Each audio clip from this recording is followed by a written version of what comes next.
टेक्नोरवेज में आपका स्वागत है। आइए आइए, सैटरडे है भाई, बहुत सारे गरबा गर्म खबरें आप लोगों के लिए लेके आए हैं। आप लोग आजकल टेक्नोरवेज में बहुत एक्टिव हो गए यार, क्या बात है, क्या हो गया है, क्या खा रहे हैं आप आजकल? इतने सारे कमेंट्स, इतने अच्छे आप लोग लाइक्स करते हैं, मतलब बटन दबा देते हैं, खुशी हो जाती है कि मोटिवेशन जाग जाता है अंदर से। तो ऐसा आप टेक्नोरवेज को मोटिवेट करते रहिए, तो हम भी कुछ ऐसा करें तो मजा आएगा, थोड़ा कुछ अलग होता है। वैसे बहुत सारे वीडियोस हमने डालने वाले हैं अगले हफ्ते। आपको बहुत सारे लोग बोल रहे हैं X200 fan addition, fan addition नहीं यार, वो फैशन एंथुसियास्ट हाँ ऐसी कुछ है जो भी है, तो उसका भी मंडे को आई थिंक मैं मोस्ट प्रॉब्ली रिव्यू दे दूंगा। तो बने रहना, जो लोग अभी भी परचेस नहीं किए, क्योंकि 23 तारीख को आई थिंक सेल है। वेट करना हमारे वीडियो को, उसके बाद जो करना है करना, ठीक है। अच्छा, आज का सवाल थोड़ा अलग है, पूछना है कि भाई देखिए, आप जो स्मार्टफोन यूज़ करते हैं उसमें काफ़ी सारे लोग अपने स्टाइल में यूज़ करते हैं। जैसे कि कुछ लोग नेविगेशन बटन का यूज़ करते हैं ना, सर्कल बटन होता है, मल्टीटास्किंग होता है ये, और कुछ लोग स्वाइप्स का यूज़ करते हैं। मैं नेविगेशन बटन का फ़ैन हूँ, मुझे स्वाइप्स जमता नहीं है, मुझे आईफोन की याद आ जाती है, आईफोन में बहुत तकलीफ हो जाती है। तो वैसे आप बताइए, नेविगेशन बटन यूज़ करते हैं या स्वाइप्स करते हैं? बाकी फटाफट से आज की टेक्नो शुरू करते हैं। पहली खबर आ रही है दोस्तों टेक्नो की तरफ से। फाइनली दोस्तों टेक्नो ने अपना ट्राईफोल्ड, ये जो स्मार्टफोन है इसको शोकेस कर दिया है, और ये मोस्ट प्रॉब्ली बताया जा रहा है कि अगले साल जो MWC होगा 2026 में, वहां पर शोकेस किया जाएगा। इसको बोला जा रहा है techno Phantom ultimate G fold.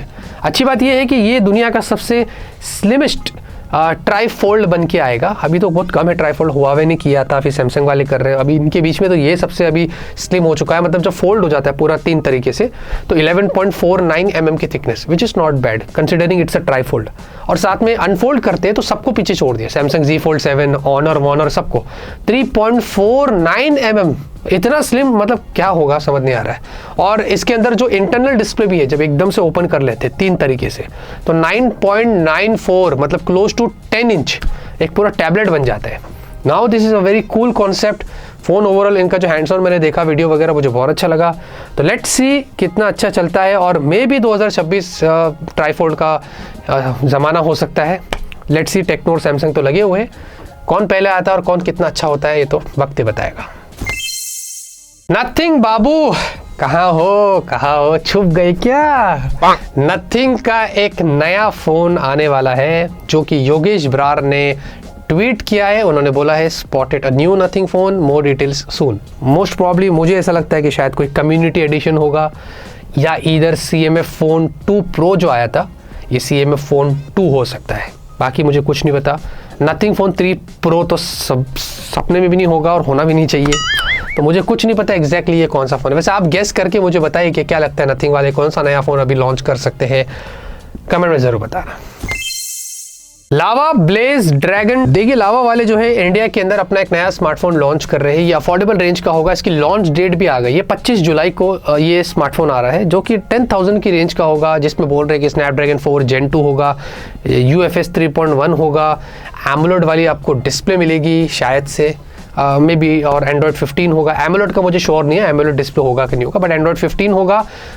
देखते हैं। फ़ोन के फर्स्ट लुक भी आ गए हैं, थोड़ा सा ग्रेडियंट इफेक्ट दिया है कैमरे वाले पार्ट में, तो कुछ इस तरीके से आप फोटोज़ वगैरह देख सकते हैं। तो लेट्स सी, वेट करते हैं। लावा अच्छा काम कर रही है, और अगर हमारे पास आएगा या नहीं भी आता है, और अगर आप चाहते हैं तो हम इसकी अनबॉक्सिंग करके आपको ज़रूर बताएंगे।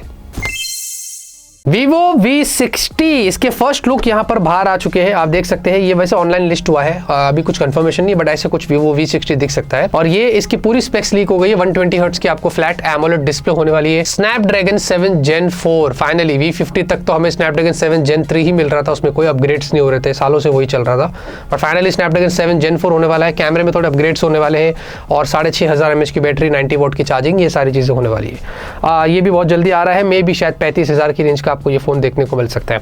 ज्यादा इसके बारे में कुछ पता नहीं है, लेकिन जब आएगा आपको सब बताएंगे।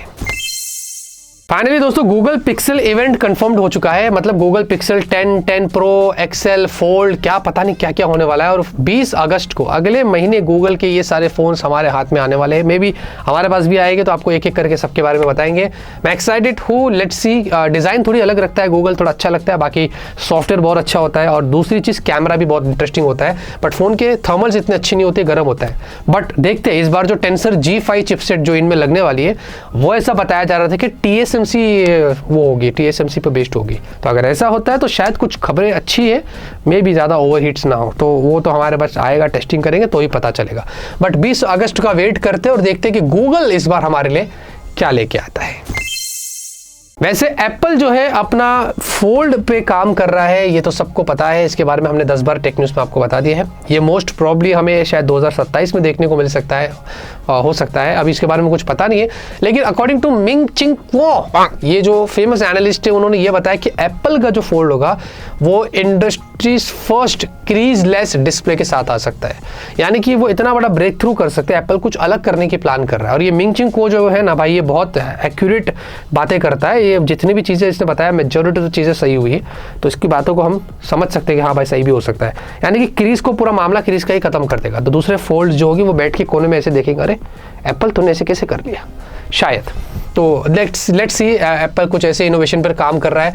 बहुत बड़ा पेन मेरा यही, आज तक मैं फोल्ड पे स्विच इसलिए नहीं कर रहा हूँ क्योंकि उसके अंदर क्रीज आ जाती है। हालांकि फ्लिप 7 तो मुझे बहुत अच्छा लगा, जिसकी क्रीज इतनी नहीं है, बट वो तो 6 महीने बाद पता चलेगा ना कि क्रीज कितनी रहती है। ये मेरा दर्द है। आपको क्या दर्द है फोल्ड और फ्लिप पे स्विच होने का? कोई वजह है आपकी या क्या है? कमेंट में जरूर बताना। देखिए दोस्तों, सैमसंग ऐसा बताया जा रहा है कि वो बहुत सारे अपने टैबलेट्स को इंडिया में लॉन्च कर सकता है।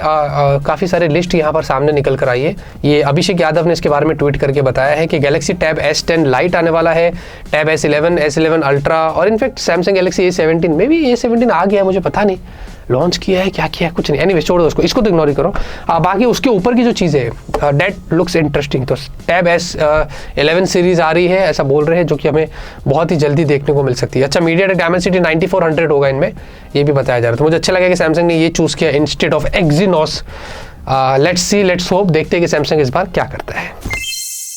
लावा अग्नि 4, लावा अग्नि 4 का अगर आप इंतजार कर रहे हैं तो भाई इसके फर्स्ट लुक यहाँ पर लीक हो गए हैं। ये कुछ इस तरीके से बैक से दिखाई दे रहा है। ये मेरे को ना देखकर पुराने वाले LG वाले फोन्स की याद आ रही है। कुछ वैसी यहाँ पर लुक है, बट ऐसे कुछ डुअल कैमरा दिख रहा है, थोड़ा डिफरेंट कर दिया। लावा अग्नि 3 से कंपेयर करो तो बहुत चेंज हो गया। और इसमें बोल रहे हैं कि डायमेंसिटी 8350 होगा, विच इज़ नॉट बैड, एक अच्छी चिपसेट है। मोस्ट प्रॉब्ली वो देख सकते हैं। लेट्स सी, देखते हैं कि लावा वाले इस बार अग्नि 4 को कितनी अच्छी प्राइस पर लेके आते हैं। ऑनर ने वैसे X70 चाइना में लॉन्च कर दिया। अब आप सोच रहे हैं कि यार ये फ़ोन के बारे में न्यूज़ दे के क्या ही मतलब है।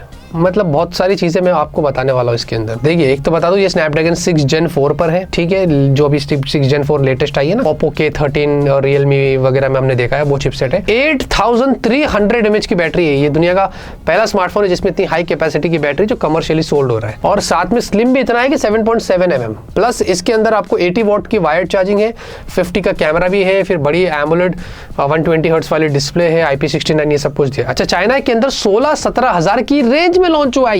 ये मुद्दा है, असंभव। ये मुद्दा, अच्छी प्राइस है, ऐसा अच्छा काम किया गया। अगर इंडिया में 20,000 तक भी जाता ना तो नॉट बैड। लेकिन ऑनर क्या कर रहा है? स्नैपड्रैगन 6 Gen 1 22,000 ये कर रहा है। इसीलिए मैंने ताना मारने के लिए ये वाला टेक न्यूज़ दिया जान पूछ के। अगर ऑनर वाले देख रहे तो भाई देखिए, ये वाले फ़ोन को इंडिया में लेके आइए 20,000 तक, कोई प्रॉब्लम नहीं है, अच्छा फ़ोन है। बट आपको थोड़ा अपना बैकग्राउंड को अच्छा करना पड़ेगा। पार्ट्स के इश्यूज हो रहे, सर्विस के इश्यूज हो रहे, पहले उसको सेट करिए, फिर हम भी सेट हैं। जियो, एयरटेल, वोडाफोन की तरफ से बड़ी खबर आ रही है, और मुझे पता है कुछ सेट्स ऑफ पीपल जो है वो इधर आके सीधा स्किप कर लेते हैं। उनके लिए सब मिलकर तालियां बजाते हैं। इसका मुंह देख, इसका मुंह देख। देखिए, अब आपको बता दूं, जो रेवेन्यू ग्रोथ होता है ना, ये एक्चुअली में अभी इसकी रिपोर्ट सामने निकल कर आई है 2025 की, एज ऑफ मार्च 2025। जितनी भी जो टेलीकॉम कंपनी से, इनको काफ़ी अच्छा मुनाफा होता है, और इसमें सबसे ज़्यादा मुनाफा हुआ है एयरटेल को। अगर एक साल की रिपोर्ट की बात करें, लगभग 21% उनको रेवेन्यू ग्रोथ मिली है, जो बहुत बड़ी बात है एक साल में। उसके बाद जियो है 16%, और वोडाफोन को भी मिली है। वोडाफोन भले ही लॉस में जा रहे सब्सक्राइबर्स, लेकिन वोडाफोन को भी 4% की यहाँ पर ग्रोथ मिली है, जो बहुत बड़ी बात है। सेम पिछले साल अगर जुलाई 2024 का डेटा उठाकर देखते हैं तो वहाँ पर भी एयरटेल आगे था सबसे, फिर जियो, और उसके बाद वोडाफोन आइडिया। लेकिन यहाँ पर अगर तीनों को कंबाइंड करके इन सब की अगर रेवेन्यूज़ की बात करें तो 15% की ओवरऑल टेलीकॉम कंपनीज में ग्रोथ हुई है, जो कि 67,600 करोड़ हो जाता है, जो बहुत ज़्यादा है। और ये सारा जो टैरिफ हाइक हुआ था ना बीच में, पिछले साल आई थिंक जुलाई में कभी हुआ था, ये मिलाकर बोल रहा हूँ, तो ये जो टैरिफ हाइक जो कर रहे हैं, इनसे इन ब्रांड, इन कंपनीज को ना बहुत ज़्यादा ग्रोथ मिल रहा है। लूट हम जा रहे हैं, कमा ये लोग रहे। और अभी जो दिसंबर के अंदर फिर से जो टैरिफ हाइक होगा, तो सोचो 2026 की जो रिपोर्ट आएगी वो तो और भी बढ़ के आएगी कि ये सारी टेलीकॉम कंपनीज कितना कमाती है। देखो, आज की टेक्निक खत्म होते हुए करता हूं। आपको आज की पसंद है, लाइक करिए। तब तक के लिए ऑलवेज कीप स्माइलिंग।